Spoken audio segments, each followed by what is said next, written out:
Morning students. मैंने अपने last lecture में आपको रेडियस रेशियो टॉपिक पढ़ाया था। The ratio of radius of cation to radius of anion is called radius ratio. It's value is always less than 1।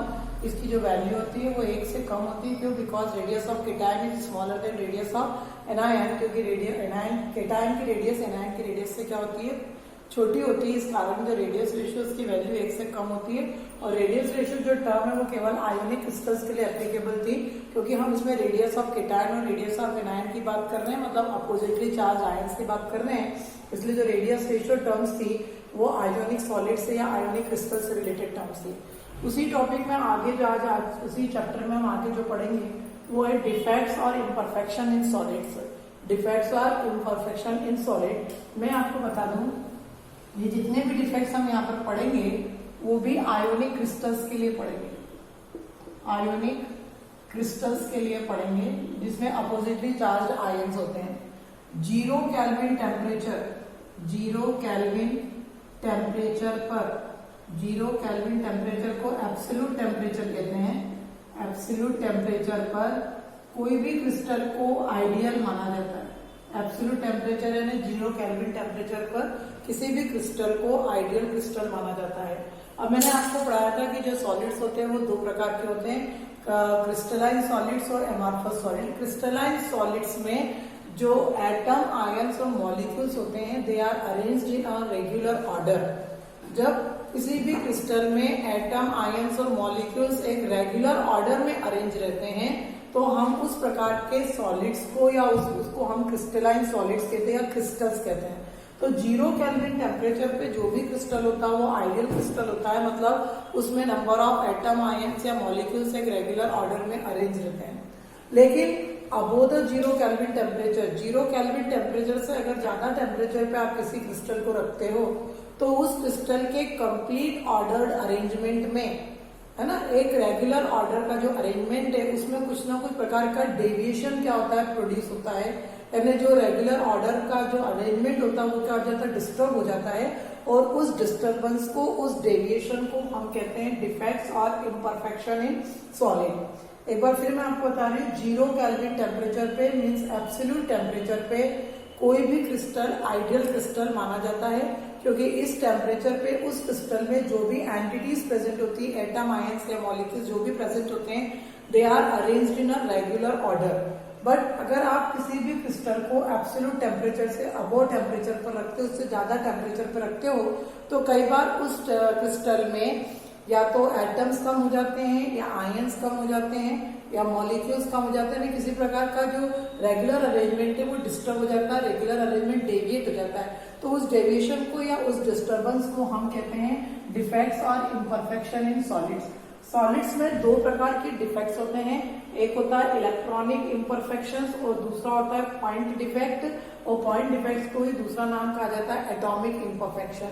और ये सारे जो इम्परफेक्शन हमको देखने को मिलेंगे या जो डिफेक्ट्स हमको देखने को मिलेंगे वो आयोनिक क्रिस्टल्स में मिलेंगे, जो अपोजिटली चार्ज्ड आयन से मिलकर बने होते हैं। सबसे पहले यहाँ पर जो मैं आपको बताने जा रही हूँ इलेक्ट्रॉनिक इम्परफेक्शन है, इसको इलेक्ट्रॉनिक डिफेक्ट भी कहते हैं। इलेक्ट्रॉनिक डिफेक्ट्स में इलेक्ट्रॉनिक नाम से क्लू हमको मिल रहा है, यानी इलेक्ट्रॉन हो ना हो, ये जो डिफेक्ट है it is due to the missing of electron in the crystal. For example, मैं अगर आपसे बात करूं मेटेलिक क्रिस्टल की, मेटेलिक क्रिस्टल की, तो मैंने आपको मेटेलिक क्रिस्टल में डेफिनेशन पढ़ाई थी कि इस प्रकार के क्रिस्टल्स में जो मेटल आयंस होते हैं they float in sea of electrons. ये जो मेटल आयंस होते हैं वो सी ऑफ इलेक्ट्रॉन में फ्लोट करते रहते हैं, यानी मेटल आयंस जो होते हैं वो इलेक्ट्रॉन से सराउंड रहते हैं। अगर आप किसी कारण से टेम्परेचर बढ़ा देते हो या इम्प्योरिटी आ जाती है क्रिस्टल के अंदर, तो जब क्रिस्टल में से इलेक्ट्रॉन अपनी पोजीशन को छोड़कर क्या हो जाता है, चला जाता है, इलेक्ट्रॉन वहां से क्रिस्टल में से मिस हो जाता है, तो क्रिस्टल की जगह पर उस इलेक्ट्रॉन के जाने से वहां पर एक होल क्रिएट हो जाता है। उस होल को फिल करने के लिए पास वाला इलेक्ट्रॉन उस होल में आता है, तो उस जगह पर एक होल क्रिएट हो जाता है।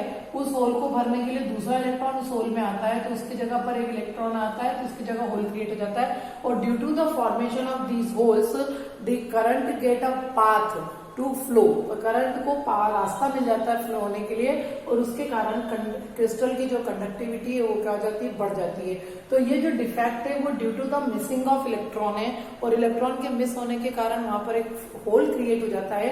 तो इस डिफेक्ट को हम क्या कहते हैं, इलेक्ट्रॉनिक इम्परफेक्शन कहते हैं, या इलेक्ट्रॉनिक डिफेक्ट कहते हैं। तो इलेक्ट्रॉनिक डिफेक्ट की, इलेक्ट्रॉनिक इम्परफेक्शन की डेफिनेशन क्या हो जाएगी, this type of defect is arised due to the missing of electron in a crystal. किसी क्रिस्टल में इलेक्ट्रॉन के मिस होने से उसकी जगह पर होल क्रिएट होता है, उस होल को फिल करने के लिए पास वाला इलेक्ट्रॉन उस होल में जाकर ट्रैप होता है। तो जो इलेक्ट्रॉन ट्रैप हुआ है उस इलेक्ट्रॉन की जगह पर होल क्रिएट हो जाता है। इस प्रकार से होल एक जगह से दूसरी जगह पर क्या करते हैं, मूव होते रहते हैं पूरे क्रिस्टल में, और इलेक्ट्रिक को, करंट को पास होने के लिए पाथ प्रोवाइड करते रहते हैं। तो क्रिस्टल की कंडक्टिविटी क्या हो जाती है, बढ़ जाती है। और इस प्रकार के इम्परफेक्शन को हम क्या कहते हैं, इलेक्ट्रॉनिक इम्परफेक्शन कहते हैं। जो अगला डिफेक्ट है जिसको हम पॉइंट डिफेक्ट और एटॉमिक इम्परफेक्शन कहते हैं, ये प्योरली रिलेट होता है आयोनिक क्रिस्टल से। किससे रिलेटेड है, आयोनिक क्रिस्टल से। इस प्रकार के डिफेक्ट में आयोनिक क्रिस्टल्स में दो प्रकार के आयन्स होते हैं, एक पॉजिटिवली चार्ज आयन्स होता है और एक नेगेटिवली चार्ज आयन्स होता है। जो पॉजिटिवली चार्ज आयन होता है उसको हम केटायन कहते हैं, और जो नेगेटिवली चार्ज आयन होता है उसको हम एनायन कहते हैं। तो जब किसी आयोनिक क्रिस्टल्स में से एनायन और केटायन और both missed from their lattice point, वो अपने क्रिस्टल में से मिस हो जाते हैं, चले जाते हैं, तो वहां उनके मिसिंग होने से जो डिफेक्ट क्रिएट होता है उसको हम पॉइंट डिफेक्ट या एटॉमिक इम्परफेक्शन कहते हैं, जिसमें मिसिंग ऑफ केटायन और एनायन और बोथ, दोनों केटायन या एनायन दोनों चले जाए, या केवल केटायन अपनी जगह छोड़कर चला जाए या एनायन अपनी जगह को छोड़कर चले जाए, तो उसके कारण जो डिफेक्ट अराइज होता है उस डिफेक्ट को हम पॉइंट डिफेक्ट या एटॉमिक इम्परफेक्शन कहते हैं। अब ये जो पॉइंट डिफेक्ट और एटॉमिक इम्परफेक्शन है, ये दो प्रकार के कंपाउंड्स में देखने को मिलता है। पहला है स्टाइशियोमेट्रिक कंपाउंड और दूसरा है नॉन स्टाइशियोमेट्रिक कंपाउंड। यहाँ पर हम सबसे पहले स्टाइशियोमेट्रिक कंपाउंड किसको कहते हैं और नॉन स्टाइशियोमेट्रिक कंपाउंड किसको कहते हैं उसके बारे में पढ़ेंगे। मैं यहाँ पर आपके सामने स्टाइशियोमेट्रिक कंपाउंड की डेफिनेशन के लिए आपको बता रही हूँ। मैंने आपसे बोला मेरे पास एक क्रिस्टल है, NaCl का क्रिस्टल है, इसका क्रिस्टल है NaCl यानी सोडियम क्लोराइड, जिसको हम रॉक सॉल्ट भी कहते हैं। सोडियम क्लोराइड का क्रिस्टल है और उस क्रिस्टल में 4 मोल्स ऑफ NaCl है, 4 मोल्स ऑफ NaCl है। इसका मतलब इसमें 4 moles of Na positive ion होगा और 4 moles of Cl negative ions होंगे। अगर हम क्रिस्टल के अंदर किसी कंपाउंड में बैलेंस्ड केमिकल फार्मूले के according number of atom ions या मॉलिक्यूल्स प्रेजेंट होते हैं तो हम उनको स्टाइशियोमेट्रिक कंपाउंड्स कहते हैं। तो stoichiometric compounds are those compounds in which the number of atom ions or molecules are exactly same as indicated by the balanced chemical formula। Balanced chemical formula के द्वारा जो इंडिकेट किया जाता है कि इस कंपाउंड में इतने एटम्स होंगे या इतने मॉलिक्यूल्स होंगे या इतने आयन्स होंगे और उतने ही हम उसको ऑब्जर्व करते हैं या निकालते हैं तो वो कहलाते हैं स्टाइशियोमेट्रिक कंपाउंड। लेकिन non stoichiometric compounds are those compounds in which the number of atom ions और molecules are not same as indicated by the balanced chemical formula. जैसा हमको बैलेंस्ड केमिकल फार्मूला बताता है कि इस क्रिस्टल के अंदर इतने एटम आयन्स या मॉलिक्यूल्स होंगे, उसके अकॉर्डिंग एटम आयन्स या मॉलिक्यूल्स नहीं निकलते हैं तो हम उसको क्या कहते हैं, नॉन स्टाइशियोमेट्रिक कंपाउंड कहते हैं। अगर हमको हमारी टीचर कहती है कि आयरन ऑक्साइड का फार्मूला लिखो तो हम आयरन ऑक्साइड का फार्मूला FeO लिखेंगे। व्हाट डज इट इंडिकेट कि इसके एक मॉलिक्यूल में एक आयरन का आइटम होगा और एक ऑक्सीजन का आइटम होगा, ठीक है। लेकिन अगर मैं इसको ऐसा लिख दूं Fe 0.95 और O तो व्हाट डज इट इंडिकेट कि नहीं, इसमें एक मॉलिक्यूल पूरा आयरन का नहीं है, आयरन का पूरा एक एटम नहीं है, केवल 0.95 आयरन एटम है, यानी कुछ ना कुछ आयरन एटम इसमें से क्या मिस है। तो बैलेंस्ड केमिकल फार्मूले के अकॉर्डिंग हमको नंबर ऑफ एटम आयन्स या मॉलिक्यूल्स नहीं मिलते हैं तो हम उनको क्या कहते हैं, स्टाइशियोमेट्रिक कंपाउंड्स कहते हैं, नॉन स्टाइशियोमेट्रिक कंपाउंड्स कहते हैं। स्टाइशियोमेट्रिक कंपाउंड्स मीन्स बैलेंस्ड केमिकल फार्मूले के according number of atom ions या मॉलिक्यूल्स प्रेजेंट होते हैं तो हम उनको स्टाइशियोमेट्रिक कंपाउंड्स कहते हैं। और बैलेंस्ड केमिकल फार्मूले के according number of atom ions या मॉलिक्यूल्स नहीं मिलते हैं तो हम उनको क्या कहते हैं, नॉन स्टाइशियोमेट्रिक कंपाउंड्स कहते हैं। बट पॉइंट डिफेक्ट जो है या एटॉमिक इम्परफेक्शन जो है वो इन दोनों कंपाउंड्स में देखने को मिलेगा। स्टाइशियोमेट्रिक कंपाउंड में भी पॉइंट डिफेक्ट देखने को मिलेगा और एटॉमिक नॉन स्टाइशियोमेट्रिक कंपाउंड में भी आपको पॉइंट डिफेक्ट देखने को मिलेगा। तो सबसे पहले हम जो है पॉइंट डिफेक्ट जो है वो स्टाइशियोमेट्रिक कंपाउंड में पढ़ेंगे। Point defects in stoichiometric compounds. Point defects in stoichiometric compounds. Stoichiometric compounds, stoichiometric compounds में हमको पॉइंट डिफेक्ट पढ़ना है। स्टाइशियोमेट्रिक कंपाउंड्स में दो प्रकार के पॉइंट डिफेक्ट होते हैं। एक को शॉर्टकी डिफेक्ट कहा जाता है, शॉर्टकी डिफेक्ट, और एक को फ्रैंकल डिफेक्ट कहा जाता है, फ्रैंकल डिफेक्ट। ये जो शॉर्टकी नाम है ये साइंटिस्ट का नाम है, ये जर्मन साइंटिस्ट था, जर्मन, और ये रशियन साइंटिस्ट था। फ्रैंकल जो था वो रशियन साइंटिस्ट था। अब शॉर्टकी डिफेक्ट और फ्रैंकल डिफेक्ट क्या होते हैं, मैं आपको सबसे पहले मैं यहाँ आपके सामने आइडियल क्रिस्टल के बारे में बात कर रही हूँ। मेरा आइडियल क्रिस्टल का फार्मूला है AB, यानी इसके अंदर A जो है वो केटायन है और B जो है वो एनायन है। मैं आपके सामने सबसे पहले आइडियल क्रिस्टल बना रही हूँ। A positive, B negative, A positive, B negative, B negative, A positive, B negative, A positive. मैं ऐसा तो आप बुक में देखोगे तो इसकी 4 रोज और कॉलम्स हैं, मैं आपको केवल 2 रो और कॉलम लेकर बता रही हूँ। ये आपके सामने एक आइडियल क्रिस्टल है, इसके अंदर एटम, आयंस और मॉलिक्यूल्स जो रेगुलर ऑर्डर में अरेंज्ड हैं। पहले पॉजिटिव, फिर नेगेटिव, फिर पॉजिटिव, फिर negative, positive negative, negative positive, positive negative, negative positive, यानी एक रेगुलर ऑर्डर में अरेंज्ड है। ये जो आप स्पेस देख रहे हैं, ये स्पेस को हम कहते हैं इंटरस्टिशियल साइट्स, इंटरस्टिशियल साइट्स, और इन्हीं को हम कहते हैं वॉइड्स। वास्तव में ये वॉइड्स इतनी नहीं होती, बहुत छोटी होती है, लेकिन यहाँ पर डायग्राम में अपने को कैसे दिखाई दे रही, थोड़ी बड़ी बड़ी वॉइड्स दिख रही, जबकि वॉइड्स बहुत छोटी छोटी होती है। अब मैं आपको यहाँ पर बता रही हूँ शॉर्टकी डिफेक्ट क्या होता है। अकॉर्डिंग टू द शॉर्टकी, ये आपके सामने जो बनाया है ये आइडियल क्रिस्टल है, क्योंकि इसके अंदर नंबर ऑफ केटायंस और नंबर ऑफ एनायंस इक्वल है और they are arranged in a regular order. एक रेगुलर ऑर्डर में क्या है, अरेंज्ड है। शॉर्टकी डिफेक्ट के अकॉर्डिंग क्या होता है कि जो केटायन और एनायंस होते हैं both missed from their lattice point.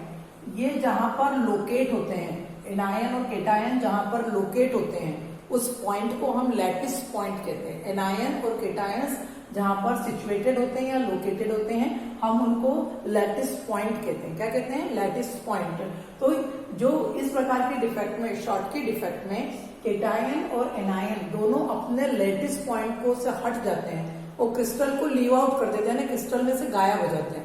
अपने लैटिस पॉइंट से तो हटते हटते हैं, साथ में क्रिस्टल से क्या हो जाते हैं, गायब हो जाते हैं, क्रिस्टल में से मिस हो जाते हैं। तो इस प्रकार के डिफेक्ट को हम क्या कहते हैं, शॉर्टकी डिफेक्ट। अब मैं सपोज यहाँ से एक केटायन मिस कर देती हूँ और यहाँ से मैंने एक एनायन मिस कर दिया, तो भी यहाँ पर जो नंबर ऑफ एनायन है और नंबर ऑफ केटायन से जो है इक्वल है।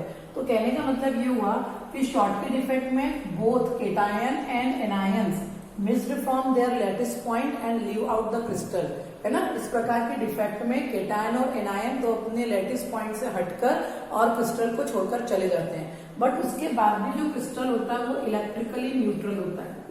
जो क्रिस्टल होता है वो इलेक्ट्रिकली न्यूट्रल होता है। उसका क्या कारण है, क्योंकि पहले भी नंबर ऑफ केटायंस और एनायंस इक्वल थे, अब केटायन और एनायन फिर गए हैं तो वापस नंबर ऑफ केटायन और एनायंस क्या होगा, इक्वल होगा। इस कारण क्रिस्टल जो होगा वो क्या होगा, इलेक्ट्रिकली न्यूट्रल होगा। लेकिन इसमें डेंसिटी ऑफ द क्रिस्टल क्या हो रहा है, डिक्रीज हो रहा है। डेंसिटी ऑफ क्रिस्टल जो हो रहा है वो, density of crystal decreases. Crystal की डेंसिटी जो होती है वो क्या होती है, डिक्रीज हो जाती है। क्यों हो जाती है, क्योंकि पहले पर यूनिट वॉल्यूम में कितने टोटल नंबर ऑफ आयंस कितने थे, 8, 4 पॉजिटिव और 4 नेगेटिव। पर यूनिट वॉल्यूम में उतने वॉल्यूम में 8 आयंस थे। अब मैंने यहाँ पर आपको जब डिफेक्ट बताया तो 8 में से 2 आयंस मिस हो गए, यानी टोटल कितने बचे 6, यानी number of ions per unit volume क्या हो गया, कम हो गया। मतलब मास क्या हो गया, कम हो गया। मास कम होगा तो डेंसिटी क्या हो जाएगी, कम, क्योंकि वॉल्यूम सेम है। वॉल्यूम कांस्टेंट रहता है तो density is directly proportional to volume. Density is equal to mass upon volume होता है। वॉल्यूम कांस्टेंट है तो density will be directly proportional to mass. तो number of ions per unit volume क्या हो गया, कम हो गया, मतलब आयोनिक मास कम हो गया। आयोनिक मास कम होगा तो डेंसिटी क्या हो जाएगी, कम हो जाएगी। तो शॉर्टकट इफेक्ट में क्रिस्टल की डेंसिटी क्या हो जाती है, डिक्रीज हो जाती है। अब ऐसे कौन कौन से क्रिस्टल्स है जिसमें हमको शॉर्टकट इफेक्ट देखने को मिलेगा? जिन क्रिस्टल्स का कोऑर्डिनेशन नंबर हाई होता है उनको, उनमें ये शॉर्टकट इफेक्ट देखने को मिलेगा। फॉर एग्जाम्पल NaCl का कोऑर्डिनेशन नंबर 6:6 होता है, और CaCl सीजियम क्लोराइड का कोऑर्डिनेशन नंबर 8:8 होता है। तो ये जो क्रिस्टल्स है, इस प्रकार के क्रिस्टल्स का कोऑर्डिनेशन KCl, इसका कोऑर्डिनेशन नंबर भी 8:8 होता है।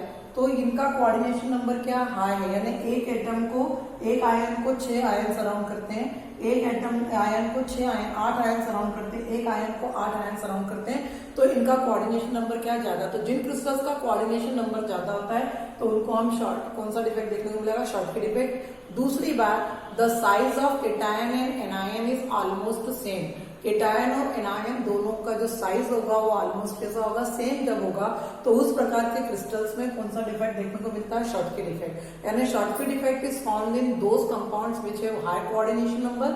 उन कंपाउंड्स में देखने को मिलता है जिनका कोऑर्डिनेशन नंबर ज्यादा होता है। And the size of cation and anion is almost similar, यानी उन क्रिस्टल्स में केटायन और एनायन का साइज ऑलमोस्ट कैसा होता है, सेम होता है। तो हम उसको क्या कहते हैं, शॉर्टकट इफेक्ट। तो शॉर्टकट इफेक्ट एक बार फिर मैं आपको समझाऊंगी कि शॉर्टकट इफेक्ट में both cation and anion, cation और एनायन दोनों missed from there latest point and leave out the crystal, अपने लेटेस्ट पॉइंट से हटते हैं और क्रिस्टल को छोड़कर क्या हो जाते हैं, चले जाते हैं। उसके कारण number of ions per unit volume क्या हो जाते हैं, कम हो जाते हैं। मीन्स मास कम हो जाता है। मास कम होगा तो डेंसिटी ऑटोमेटिकली क्या हो जाएगी, डिक्रीज हो जाएगी। तो शॉर्टकट इफेक्ट में डेंसिटी ऑफ द क्रिस्टल क्या होता है, डिक्रीज होता है।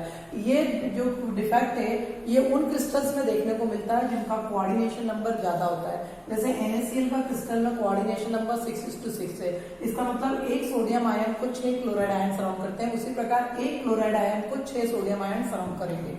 CaCl का कोऑर्डिनेशन नंबर 8:8 होता है, मतलब एक सीजियम को 8 क्लोराइड सराउंड करते हैं तो एक क्लोराइड आयन को 8 सीजियम आयन सराउंड करेंगे।